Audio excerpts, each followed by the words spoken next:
Solde tout compte, épisode 26, caché.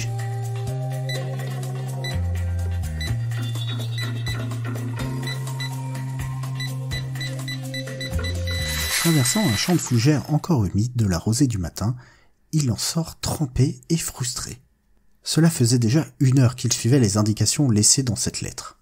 La chasse au trésor, ça l'amusait quand il avait 8 ans, mais en ce moment, il n'était pas d'humeur. Pourquoi était-il parti si tôt ? Pas sûr qu'il le sache lui-même.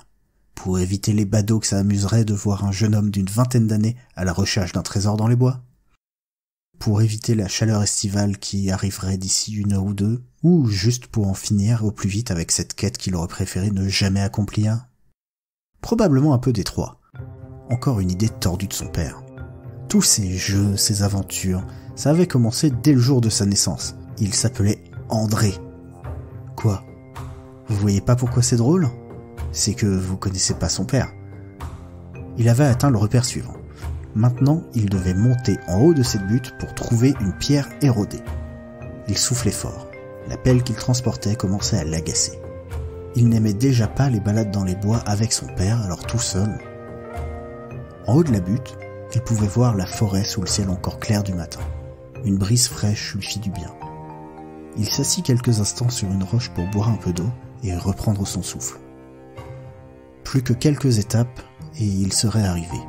Il aurait résolu le dernier puzzle, la dernière énigme. En continuant son chemin, il se souvient des jeux écrits juste pour lui, des mécanismes secrets dans les meubles, des poches cachées dans ses affaires. Avec tant de talent, son père aurait pu faire carrière.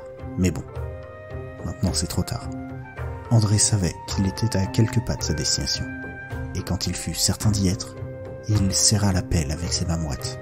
Il douta quelques instants, mais se mit au travail. Avait-il rêvé ces indices, ou allait-il trouver quelque chose ? Pleurant son père, il creusa. Dans chaque coup de pelle, il projeta sa rage, sa frustration et sa tristesse. Des énigmes, des aventures et des mécanismes, il aurait dû en faire pendant encore 40 ans. C'était dégueulasse. Oui, c'était imprévisible, injuste et déchirant. Et rien de ce qu'il trouverait ici ne pourrait apaiser sa douleur. Néanmoins, chaque lopin de terre qu'il jetait sur le côté le rapprochait un peu plus des sacs poubelles jaunes cachés là.